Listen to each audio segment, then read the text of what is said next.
ఈ జూలై నెల వచ్చిందని చెప్పంటే గురు పూర్ణిమ నుంచి ప్రారంభమయ్యి జూలై 29వ తేదీ వరకు సినారే యొక్క జయంతి కార్యక్రమాలు ముమ్మరంగా సాగుతూ ఉంటాయి. ఇవాళ 31వ తారీఖు.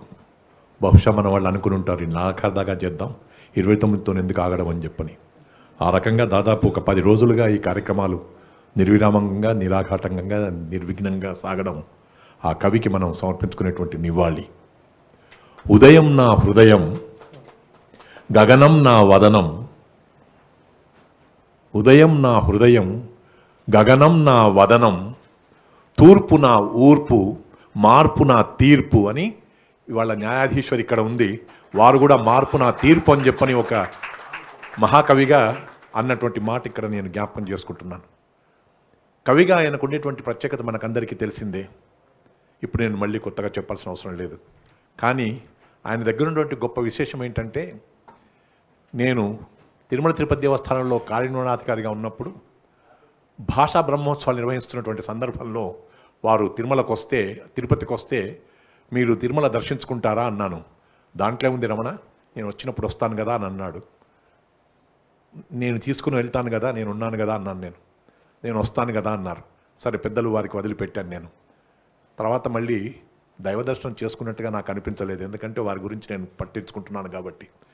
తర్వాత అడిగితే చెప్పాడు ఆయన, మనిషి నా ఉచ్ఛ్వాసం, మనిషి నా నిశ్వాసం, మనిషి నా అవని, మనిషి నా ఆకాశం, మనిషి నా పల్లవి, మనిషి నా పతాక. ఇన్నిసార్లు మనిషి మనిషి అంటున్నారు ఏంటి సార్ అని చెప్పంటే, ఆయనతోని గమనిస్తే అర్థమైంది ఏంటంటే, మనిషా దేవుడా ఎన్నుకోమంటే మనిషికే ఓటేసేటువంటి విచిత్రమైన భక్తుడు మన సినారే.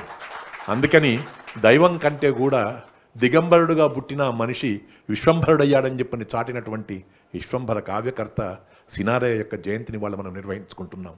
ఇప్పుడే దీపారాధన చేశాం ఇక్కడ.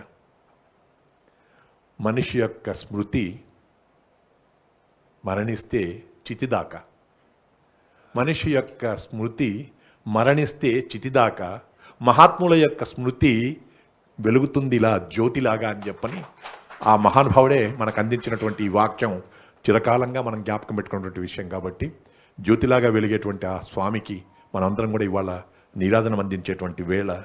ఆయన కవిగా కంటే ఒక 2 అంశాలను నేను ఇక్కడ ప్రస్తావిస్తాను సమయాన్ని దృష్టిలో పెట్టుకొని. మొట్టమొదటిది ఏంటంటే, వారు కవిగా ఉంటూ పార్లమెంటు సభ్యుడిగా, రాజ్యసభ సభ్యుడిగా అయ్యేంత స్థాయికి వెళ్ళారు. కవులేమిటి, ఆచార్యులేమిటి, పండితులేమిటి, మరి రాజకీయాల్లో ఏమిటి, రాజకీయవేత్తగా ఏమిటి అని చెప్పని కొంతమందికి అనుమానం రావచ్చు. నేను అన్నింటా ఉంటాను అని చెప్పని, నేను విశ్వంభరుణ్ణి కదా అనేటువంటి నమ్మకంతో కావచ్చు ఆయన పార్లమెంటుకు కూడా వెళ్ళి పార్లమెంటులో కూడా తనదైనటువంటి ఒక ముద్ర వేసినటువంటి మహానుభావుడు ఆచార్య సీనారాయణ రెడ్డి గారు. ఆయన ఉన్నప్పుడు ఎర్రంనాయుడు గారు కేంద్ర మంత్రిగా ఉండేవాడు, జయప్రద ఎంపీగా ఉండేది, మోహన్ బాబు ఎంపీగా ఉండేవాడు, దాసనారాయణరావు ఎంపీగా ఉండేవాడు, యాళ్లగడ్డ లక్ష్మీప్రసాద్ ఎంపీగా ఉండేవాడు, సముద్రాల వేణుగోపాలాచారి ఎంపీగా ఉండేవాడు, వీరు ఎంపీగా ఉన్నారు. ఈ ఎంపీలంతా ఒక దగ్గర సాయంత్రం పూట కూర్చుంటే ఏముంటుందో మీకు తెలుసు కాబట్టి ఆ గోష్ఠిలో వారు మాట్లాడుకుంటున్నప్పుడు టింగ్ టింగ్ అంటూ ఒక అబ్బాయి వచ్చాడు, 8-10 ఏళ్ల కుర్రవాడు. సీనారాయణ రెడ్డి గారు అడిగారు, వాట్ ఈజ్ యువర్ నేమ్ బాబు అని. అయినా ఆ చిన్నపిల్లవాడిలో కనబడ్డటువంటి ఆ తేజస్సు చూసి, you are going to have a bright future అని చెప్పని తనకు తానుగా ఆ మాట అన్న తర్వాత మళ్ళీ అడిగాడు, చెప్పలేదేంటి బాబు, వాట్ ఈజ్ యువర్ నేమ్ అని. My name is Rammohan Naidu అన్నాడు. No no no, your name is Kurram Naidu అన్నాడు. అంటే ఎర్రం నాయుడు యొక్క కొడుకు కుర్రం నాయుడు అని చెప్పని. ఆయన నోట పదాలు ఎలా ఉంటాయంటే అవి పెదాల మీద ఇలా ఆట ఆడుతుంటాయన్నమాట. ఆ రకంగా కుర్రం నాయుడు అయినటువంటి ఆ నాయుడు రామ్మోహన్ నాయుడుగా ఎదిగి ఇవాళ కేంద్ర మంత్రిగా ఉన్నాడు అని చెప్పంటే మన రాజ్యసభ సభ్యుడిగా ఆచార్య సీనారాయణ రెడ్డి గారి యొక్క ఆశీర్వాదం ఆ రామ్మోహన్ నాయుడు పట్ల ఫలించింది. కాబట్టి ఇవాళ మనం కేంద్ర మంత్రిగా ఆ బాబుని చూస్తున్నాం. వారికి నా శుభాకాంక్షలు ఈ సందర్భంగా తెలపడం మనందరి ధర్మం. ఇక 2వ అంశం చెప్పి నేను ముగిస్తాను నా అధ్యక్షోపన్యాసాన్ని.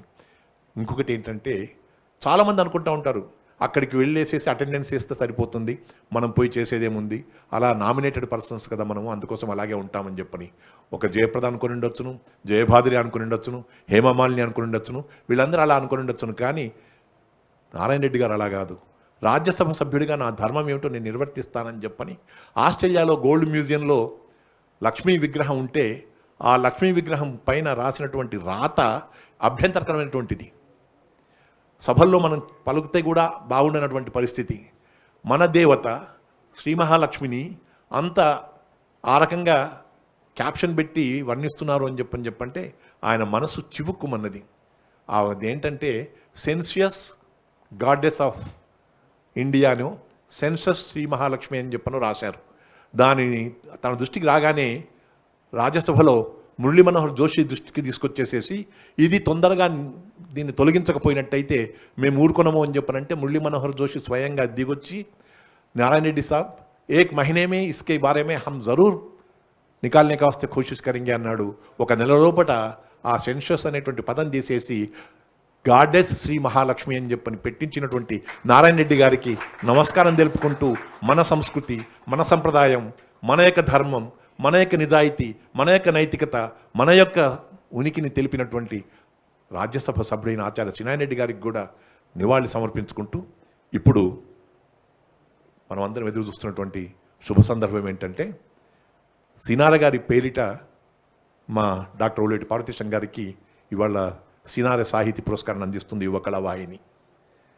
సినార గారి దగ్గర ఉండేటువంటి ఒక గొప్ప విశేషం ఏంటంటే ప్రతి సంవత్సరం కూడా నేను ఒక పుస్తకాన్ని అందిస్తానని చెప్పని తన పుట్టినరోజుకి ఒక పుస్తకాన్ని ముద్రింపజేసేసి ఈ ప్రజలకు అందించేటువంటి సుగుణం ఉండేదానికి.